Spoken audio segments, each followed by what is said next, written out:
நம்ம NAV units accumulation எல்லாம் நிறைய நம்ம சொல்லிட்டோம் சார். கரெக்ட். நிறைய இன்வெஸ்டர்ஸ் பார்த்துட்டு லோ என்ஏவில நான் வாங்கணுமா, லோ என்ஏவி ஃபண்டை தான் நான் செலக்ட் பண்ணுமான்றவங்களுக்கு என்ன சார் நீங்க சொல்ல வரீங்க? சார் இப்ப நீங்க கேட்ட கொஸ்டினுக்கு வந்து ரெண்டு விதமா ஆன்சர் இருக்குங்க. அது என்ன, ஒவ்வொருத்தரோட இன்வெஸ்டரோட மைண்ட் செட்டை பொறுத்து தான் இருக்கு. ஒருத்தர் வந்து என்ஏவி கம்மியா இருக்கிற என்ஏவியா பார்த்து வாங்கணும் அப்படின்ற மாதிரி ஒருத்தர் மைண்ட் செட்ல இருப்பாரு. இன்னொருத்தரோட மைண்ட் செட் வந்து பாத்தீங்கன்னா, இப்ப நம்ம பேசணும் இல்லைங்களா, ஏறுறதை விட இறங்குறதுல தான் வந்து பெட்டர். அப்ப நான் எப்பப்பெல்லாம் மார்க்கெட் இறங்குதோ அதை பார்த்து நான் வாங்கிக்கிட்டோமா அப்படின்னு கேட்டீங்கன்னா, இப்போ ரெண்டாவது ஃபர்ஸ்ட் நான் அட்ரஸ் பண்ணிடுறேன் நான். Okay sir. இல்ல ஏறுறதை நீங்க பார்த்துட்டு வாங்குறேன், இல்ல இறங்குறத பார்த்துட்டு வாங்குறேன்றது வந்து நம்ம மார்க்கெட்டை டைம் பண்ற மாதிரிங்க சார் ஒண்ணு. ஓகே. ரெண்டாவது வந்து நீங்க வந்து ஹிஸ்டாரிக்கலா நம்ம வந்து ஒரு லாங் டேர்ம்ல எடுக்கும்போது ஏறுறது தான் அதிகமா இருக்குங்க. இறங்குறத அந்த ஃபேஸ் வந்து டெம்பரரி ஃபேஸ் சார். அது இறங்கும், அதுக்கப்புறம் கொஞ்ச இதுக்கப்புறம் ரீபவுண்ட் ஆகும் சார். அதனால நம்ம வந்து இந்த இறங்குற ஃபேஸ்ல மட்டும் நீங்க வாங்குறேன்னு சொன்னீங்கன்னா, அப்ப ஏறுற ஃபேஸ்ல ஃபுல்லா நீங்க இன்வெஸ்ட்மெண்ட் பண்றதை விட்டுருவீங்க.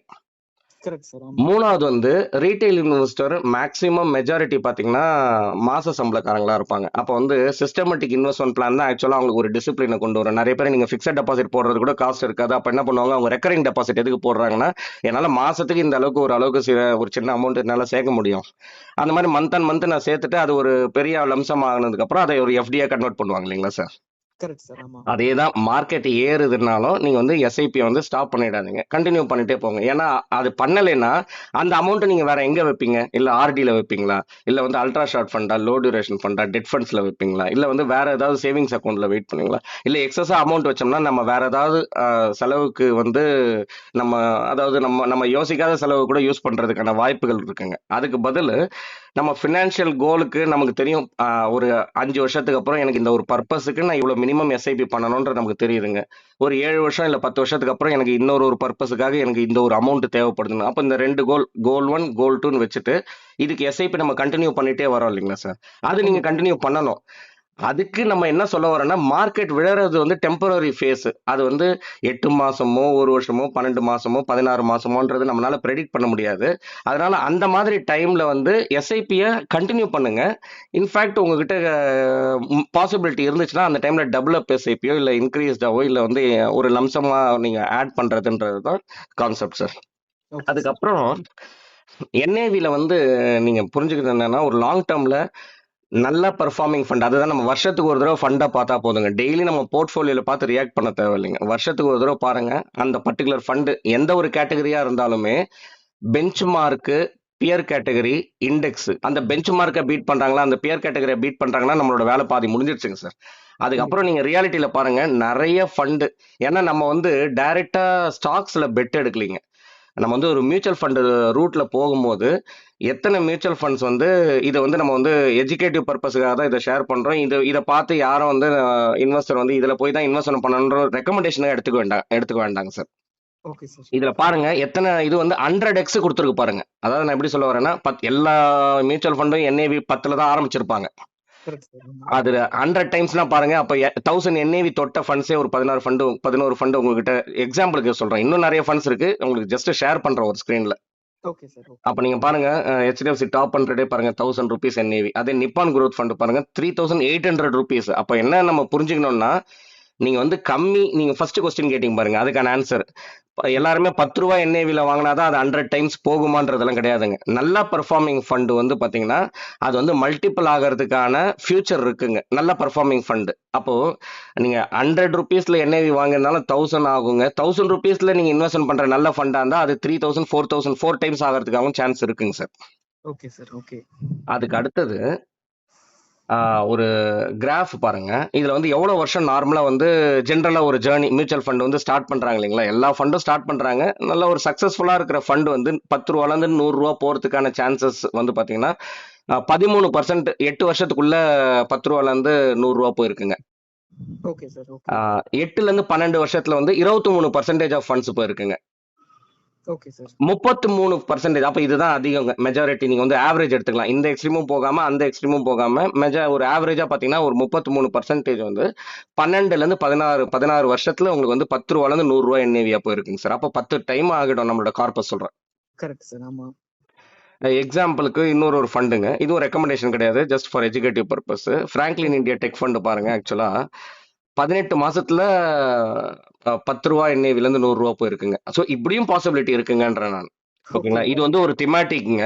அதனால ஓகே அந்த நம்ம எடுக்கிற சிம்பிள் சார் கான்செப்ட், எடுக்கிற ரிஸ்க்கு ரிட்டர்ன். ஆனா வந்து நம்மளோட போர்ட்ஃபோலியோல வந்து ஒவ்வொருத்தரும் வந்து அவங்களோட முழு பணத்தை போய் ஃபுல் ரிஸ்க்ல எடுக்க கூடாதுங்க. ஓகே சார் ஓகே நம்மளோட கான்செப்ட் என்ன இருக்கணும்னா, லோ ரிஸ்க்ல பெட்டர் ரிட்டர்ன்ஸ் எடுக்கிறது தான் நம்மளோட கான்செப்டா இருக்கணுங்க. ஓரளவுக்கு நம்ம பணம் பண்ணதுக்கு அப்புறம் ஒரு சில போர்ஷன், அதாவது நம்ம கோர் போர்ட்ஃபோலியோல இல்லாம ஒரு சேட்டலைட் போர்ட்ஃபோலியோ மாதிரி வச்சுட்டுங்க ஒரு திமாட்டிக் ஃபண்ட்ல நம்ம சான்ஸ் எடுக்கலாங்க. ஆனா வந்து நிறைய இன்வெஸ்டர் பாத்தீங்கன்னா, நான் மெஜாரிட்டியா நான் நிறைய போர்ட்ஃபோலியோ ரிவ்யூ பண்றேன் இல்லைங்களா, அவங்களோட ஆமா சார் போர்ட்ஃபோலியோவே பாத்தீங்கன்னா ஸ்டாக் வைஸும் பாத்தீங்கன்னா ஃபுல்லா ரிஸ்க் எடுத்து தான் அவங்களோட ஸ்டாக்ஸ் இருக்குங்க. கரெக்ட் சரி, சார் மியூச்சுவல் ஃபண்ட்ல வந்தாங்கன்னு பாத்தீங்கன்னா, மியூச்சுவல் ஃபண்ட்லயும் பாத்தீங்கன்னா ஃபுல் ரிஸ்க், அதாவது கம்ப்ளீட்டா திமேட்டிக்ங்க. டிஃபென்ஸ் ஃபண்டா இருக்குங்க, இல்ல PSU ஃபண்டா இருக்கும். Extreme risk. இது என்ன ஆகும்னா, அவங்களுக்கு வந்து ஒரு பேட் எக்ஸ்பீரியன்ஸ். இப்ப மார்க்கெட் நமக்கு கரெக்டா புரிதல் இல்லாம நம்ம ஹேண்டில் பண்ணும் போதுங்க, போர்ட்ஃபோலியோல ஸ்டாக் வைஸும் சரி, இல்ல மியூச்சுவல் ஃபண்ட் வைஸும் சரி, நமக்கு வந்து கரெக்டான சாட்டிஸ்ஃபேக்டரி ரிசல்ட் வரலன்னா, அப்போ இதை விட்டு கம்ப்ளீட்டா வெளியேறிட்டு திரும்ப இதுக்குள்ள பார்ட்டிசிபேஷனுக்கே வர மாட்டாங்க. கரெக்ட் சார் ஆமா ஓகேங்களா சார். அதுக்கப்புறம் நம்ம இப்ப நான் சொன்ன கிராஃப்ல சொன்னதுக்கான டேட்டாஸ் தான் நீங்க இங்க பாக்குறீங்க. 8ல இருந்து 12 வருஷத்துல 10 ரூபா NAV வந்து 100 ரூபா போனது பாருங்க. நியர்லி ஒரு 30 ஃபண்ட் உங்களுக்கு லிஸ்ட்ல காமிச்சிருக்கேன். எல்லாமே சாம்பிள் தாங்க. SBI large and mid cap, ICICI large and mid cap, UTI flexi cap, HDFC top 100 அப்படின்னு பாருங்க. ஆதித்ய பிர்லா MNC ஃபண்டு, இது மாதிரி SBI கான்ட்ரா ஃபண்டு. ஓகேங்களா சார். அதுக்கு அடுத்தது வந்து 12ல இருந்து 16 வருஷம் ஆனதும் நிறைய ஃபண்ட்ஸ் இருக்குங்க. SBI ஸ்மால் கேப், அப்புறம் பந்தன் ஃபிளெக்ஸி கேப், அப்புறம் HDFC ஸ்மால் கேப். ஓகேங்களா சார். இன்னும் நியர்லி 44 ஃபண்டு இதுல இருக்குங்க. அதாவது 12ல இருந்து 16 வருஷத்துல ஆனதுங்க. ஓகே சார் புரியுது அதுக்கு அடுத்தது 16ல இருந்து 20 வருஷம், அந்த அடுத்த எக்ஸ்ட்ரீமா எடுத்துக்கிறோம். அதுலயும் ஓகே சான்சஸ் இருக்கு. அப்ப நான் என்ன உங்களுக்கு சொல்ல வரேன்னா, 10 ரூபான்றது 100 ரூபா ஆகுங்க. அதனால எல்லாருமே போய் NFOல போய் 10 ரூபா வாங்கணும்ன்றது அவசியம் கிடையாதுங்க. நீங்க வந்து NAV நோட் பண்ணாதீங்க. 100 ரூபா NAVயும் 1000 ரூபா ஆகுங்க. 500 ரூபா NAVயும் 2000 ரூபா NAVயா மாறுங்க. அப்ப நம்மளோட ஃபோக்கஸ் என்ன இருக்கணும்னா, NAVல நம்மளோட கான்சென்ட்ரேஷன் போகக்கூடாதுங்க. NAV வளர்றதுன்றது தான் இதுல நம்ம புரிதலுக்கு தான் நம்ம இங்க நான் உங்களுக்கு எக்ஸ்பிளைன் பண்றேன் நான். கரெக்ட் சார் ஓகே NAV கண்டிப்பா க்ரோ ஆக போகுதுங்க. அப்போ எந்த ஃபண்டு வந்து வருஷம் வருஷம் நம்மளோட ட்ராக்கிங்ல வந்து கரெக்டா அது வந்து பெஞ்ச் மார்க்கும் பியர் கேட்டகரியும் பீட் பண்ணிட்டு இருக்குன்னா, நீங்க அதுல கண்டினியூ பண்ணிட்டே போகணும். இந்த மாதிரி டைம் தான் ஆக்சுவலா நமக்கு வந்து டிஸ்கவுண்ட் சேல் ஆப்பர்ச்சுனிட்டிங்க சார். இப்போ விழுந்திருக்கு இல்லைங்களா, இந்த ஆமா சார் மாதிரி மார்க்கெட்டை நீங்க விடவே கூடாது, மிஸ் பண்ணவே கூடாது. புரியுது சார் ஓகே ஓகேங்களா. லாஸ்ட் ஒரே ஒரு இது வந்து ஒரு ஜஸ்ட் நம்ம பவர் ஆஃப் SIP என்னன்றது நம்ம புரிஞ்சுக்கிறதுங்க. ஏன்னா எல்லாருமே நீங்க பாருங்க, கண்டிப்பா வந்து ஹோம் லோன் எடுத்துருவாங்க. அதுக்கான EMI வந்து டிசிப்ளினா கட்டுவாங்க. ஏன்னா நீங்க கரெக்ட் சார் டிசிப்ளினா கட்டி தான் ஆகணும், வேற வழி கிடையாதுங்க. பேங்க்குக்கு சொல்றேன் கண்டிப்பா நான். ஆமா ஆனா சார் அந்த இது வந்து நம்ம ஒரு ஃபிராக்ஷன் ஆஃப் அவர் EMI அமௌண்ட்டுங்க. அதுல ஒரு ஃபிராக்ஷன் எடுத்து நம்ம SIP பண்றதுனால என்ன பெனிஃபிட், என்ன அட்வான்டேஜ், அதுல ஒரு டாப் அப் பண்ணோம்னா என்ன நமக்கு பெனிஃபிட்ன்றது ஒரு எக்ஸாம்பிளுக்கு நம்ம கொடுத்துருக்கோம். இதுல வந்து ஜஸ்ட் 12% CAGR தான் நம்ம அசியூம் பண்ணிருக்கோங்க சார். லோன் அமௌண்ட் ஓகே வந்து ஒரு 20 லட்சம் ரூபாய் எடுக்கிறாருன்னு வச்சுக்கோங்க 10 வருஷத்துக்கு. ஓகே அவரோட EMI அமௌண்ட் பாத்தீங்கன்னா 24,750 ரூபாங்க. ஓகே சார் அவர் 10 வருஷம் கட்டி முடிக்கிறாருன்னா அவர் எவ்வளவு இன்ட்ரெஸ்ட் கட்டியிருப்பாருன்னா 9,69,200 ரூபாங்க. ஓகே இதே வந்து அந்த 24,000, அதாவது 25,000 ரூபான்னு வச்சுங்களேன் அந்த EMIல, அதுல ஒரு ஜஸ்ட் ஒரு சின்ன ஒரு போர்ஷன் ஒரு 5,000 ரூபாய் SIP பேரலா பண்ணிட்டு வர்றாரு. அதே 10 வருஷத்துக்கு டாப் அப்பா வந்து ஒரு 5% பண்றாருங்க வருஷம் வருஷம். ஓகே அப்போ சார் அவரு இதுல கார்பஸ் பில்ட் பண்ணது வெறும் 12% CAGRலயே பாருங்க 13 லட்சம் ரூபாங்க. 13 லட்சம் ரூபாய். அப்போ 9,69னா ஒரு 10 லட்சம் ரூபான்னு வச்சுக்கலாம். 3 லட்சம் ரூபாய் எக்ஸஸாவே.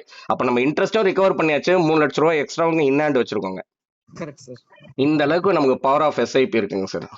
Okay sir okay okay sir. இதோட நம்ம இந்த வீடியோட எண்டுக்கு வந்தாச்சுங்க. ஓகே சார் இன்னொரு இன்ட்ரெஸ்டிங்கான வீடியோல திரும்ப வந்து உங்களை ரீச் பண்றேன். கண்டிப்பா சார் ஓகேங்க. இது வரைக்கும் நம்ம வியூவர்ஸ் இது வரைக்கும் நம்மள கண்டென்ட் எல்லாம் பார்த்துட்டு சப்ஸ்கிரைப் பண்ணாதவங்க சப்ஸ்கிரைப் பண்ணிக்கலாம். நம்மளோட டெலகிராம் சேனலும் ஆக்டிவா இருக்குங்க சார். அதுல நிறைய மியூச்சுவல் ஃபண்ட்ஸ் ரிலேட்டட் இன்ஃபர்மேஷன்ஸ்லாம் ஷேர் பண்றோம். அதுலயும் நம்ம டிஸ்கிரிப்ஷன்ல ஆட் பண்றோம். அதுலயும் ஜாயின் பண்ணிக்கலாம் சார். இன்னொரு இன்ட்ரெஸ்டிங்கான கண்டென்ட்ல உங்களை திரும்ப வந்து ரீச் பண்றேன். ரொம்ப நன்றி சார். நன்றி சார்